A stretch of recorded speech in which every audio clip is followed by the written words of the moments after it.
Hello everyone! So sa video ito, ipapakita ko kung paano gumawa ng isang arithmetic calculator using if-else statement.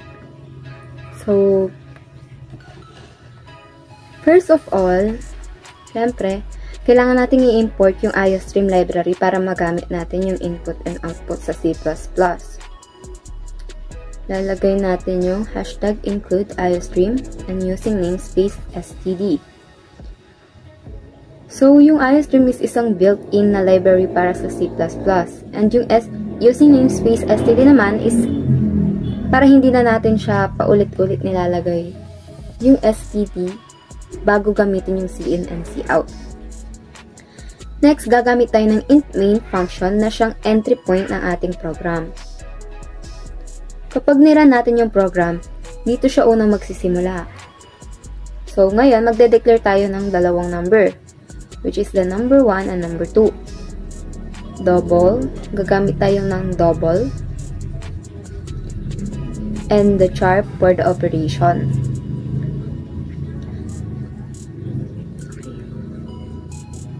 Next, hihingi tayo ng input mula sa user gamit ang cout and cin.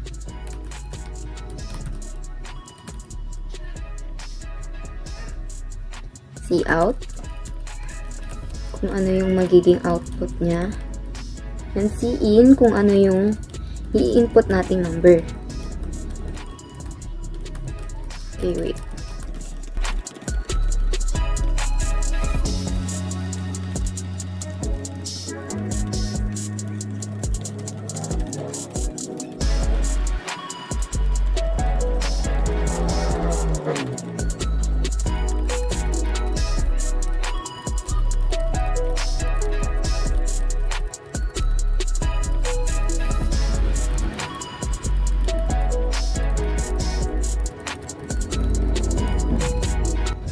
Next, gagamit tayo ng if-else statement para malaman kung anong operation ang gustong gawin ng user.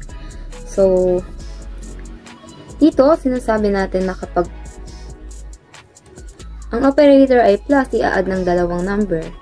Then, minus naman para sa subtract, and multiplication para sa yung asterisk para sa multiplication, and slash naman para sa division.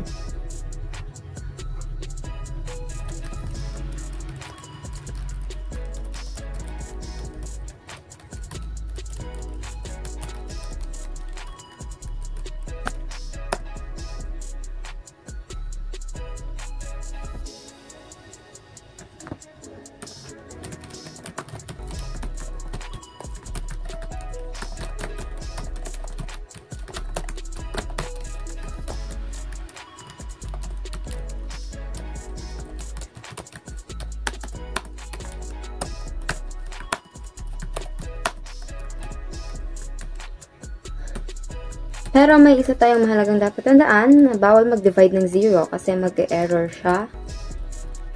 So, maglalagay tayo ng else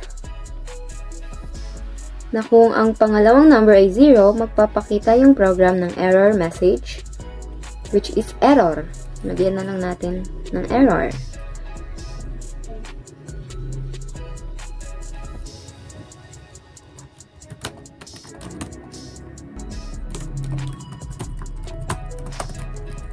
And next is else for kapag mali yung na-input ng user.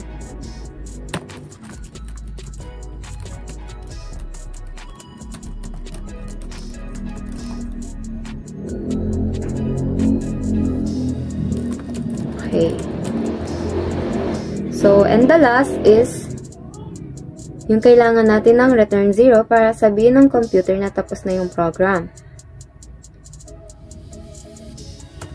And yun lang. And then, tingnan natin, i-run na natin kung tama ba yung code natin.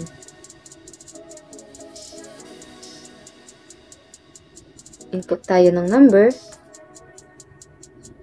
operator, and the last is the number 2, or the second number. Ayan na. Yun lang. Bye-bye.